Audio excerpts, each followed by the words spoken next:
Yo, it's Hip Hop DJ Eternal 88. What's going on, y'all? So I know y'all watch the Joe and Jada podcast. Maybe not everybody, but if you haven't, Fat Joe has been going crazy. Just saying all kinds of nutty stuff. Like I watched the episode today. He was saying he hasn't received any flowers or congratulations or anything from anybody. Other podcasters were welcome or whatever. You did one podcast. What makes you think people are gonna like celebrate you off of one podcast? Like, I don't know. He's a little different, man. I will say that, but either way, then he was like, I'll get into everything else he was saying, but right now he pissed Snoop Dogg off, y'all. He got Snoop Dogg mad. And I ain't gonna lie, Snoop Dogg handled it well, but you could tell he wouldn't have said anything if he wasn't upset about it. I'm gonna play this clip real quick, y'all. Let's get it. Yo, I saw Fat Joe saying, because he got the new pod with him and Jadakiss, and he said Kendrick Lamar surpassed you and Tupac as the most dominant rappers of the West Coast. Kendrick Lamar gets played 9 out of every 10 songs in LA right now. Not even Snoop Dogg, not even Tupac Shakur, not nobody from LA has dominated the paint. If you from LA, you think there's only one guy on earth. I'm just keeping it a buck with you. What are your thoughts? He can't say that. He's not from the West Coast. And that's no disrespect. That's just facts. Like, you can't say that because you're not from the West Coast. You would have to ask the West Coast. That's like me coming out here saying that Jay-Z ain't the king or whoop, whoop, whoop. Well, I don't know who run New York. This y'all's. But I do know when it comes to the West Coast, everybody riding with Kendrick. Hands down. And it's been that way. So he is the king. That is no doubt. He is the king. But as far as what Fat Joe said, you would have to ask the whole West Coast, and the West Coast would have to give you, because you got certain people from the Bay who ride with the Bay. You understand what I'm saying? So it's like, we love what we love, but you can't say that if you're not from that. I couldn't come out here and say who's the king of New York when I don't live here and I don't have a personal opinion from the people who actually run New York. Kendrick one of them ones, don't get me wrong, but y'all have stood the test of time. Even Pac is immortal. We're talking about 30 years of being on top. Not in the middle or down there. It ain't never been a time where I was down there. I've always been up there, even when my records wasn't hot. You think about everything I've done from the Chronic to now. You can go to Dogfather and say, yeah, that wasn't all that, but Snoop still was doing other things. You can go to No Limit and say it wasn't all that, but it was other things happening other than music. So it's always been a moment of he's always been here, and it ain't reliant upon music. So until other things happen outside of music, then we can't use that word surpass. That's just my opinion. So I know the younger generation would agree that Kendrick surpassed Snoop Dogg and Tupac, right? But did he really surpass Tupac and Snoop? Tupac and Snoop were not just rappers. They were also actors. They also had brands. They were part of like history. They're iconic icons. Especially Snoop Dogg. He's a living one. Tupac's a martyr. It's like, come on, man. What are you talking about? And like Snoop said, if you ain't from the West Coast, man, how can you get on here and say who's the king of the West Coast? Like, come on, Joe. He's tripping out. The Joe and Jada podcast is okay, but they don't have really good chemistry. And like today, he was saying that, I heard him saying some shit. He was saying that they're the kings of talk. Kings of podcast, basically. This is their second episode. You got a lot of balls saying that. But he also said this right here, y'all. Check this out. I'm a cereal glizzy eater. You know what I'm saying? Whoa. No, I'm telling you, pause. Yo. Nah, he violated saying that, yo. Fat Joe is tripping. But yeah, man, they was like, yo, cut this out. They wanted him to cut it out of the clip. But he's trying to go viral, obviously. Saying things like that. Like, come on, even if you are talking about baseball or whatever you talk about, saying you want hot dogs or whatever, glizzies or whatever, more than sushi and lobster and all that when you're at a baseball game. Cool, you're a New Yorker, we get it. But come on, bro. You really said that? Then the first episode, the one that Snoop Dogg's kind of a little upset about or whatever, Fat Joe says, what's going to make the difference? Authenticity? I'm going to play the clip in a second.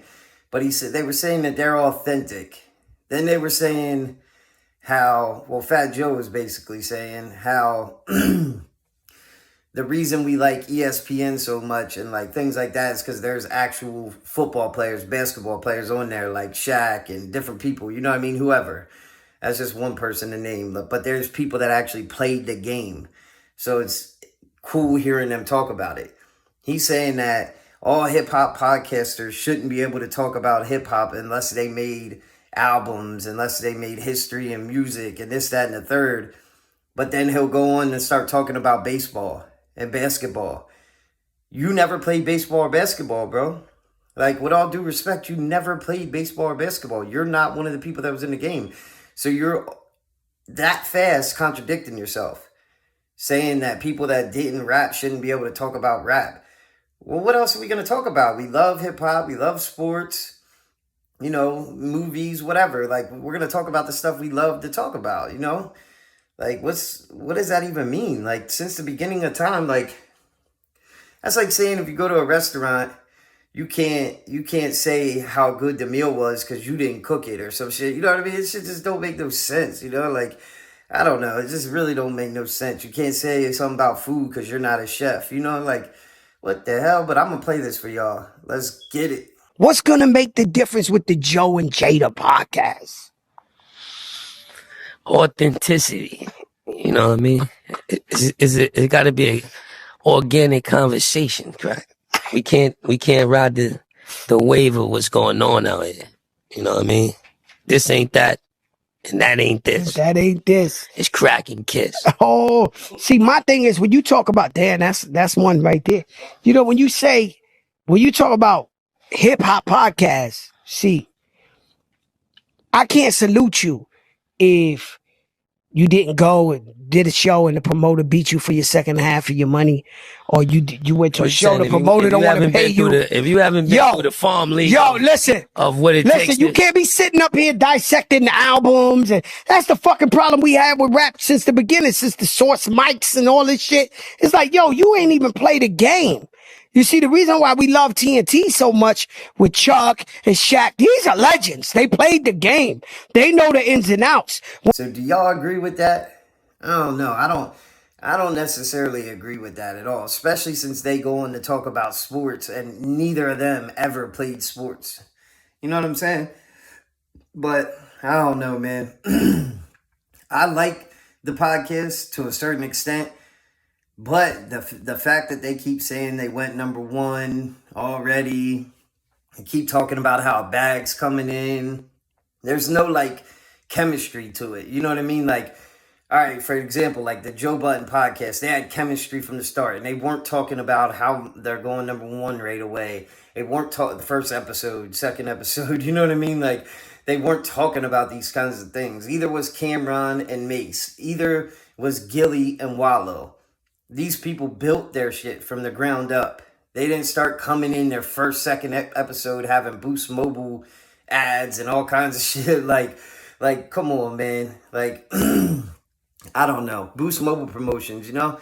Like, they didn't have that in the beginning. They built it. And the chemistry is what makes these shows great. Like Drink Champs. You know what I mean? They have chemistry on these shows. Drink Champs, $1 million worth of game. It is what it is. The Joe Budden podcast.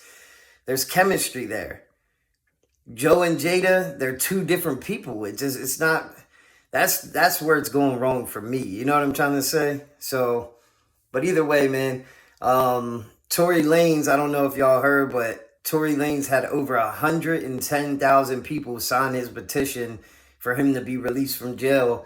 So the government may be forced to release Tory Lanez if more people sign it. Just one day. 110,000 people signed that petition. I'm one of them, you know, and a couple of my friends and stuff like that. So shout out to Tory Lanez, man. I pray for recovery for him, and hopefully he'll be released so he can go home and heal properly and get his life back together, because he doesn't deserve to be in there. He's an innocent man, and in these conditions, he definitely doesn't need to be going back to jail, man. So free Tory Lanez, y'all.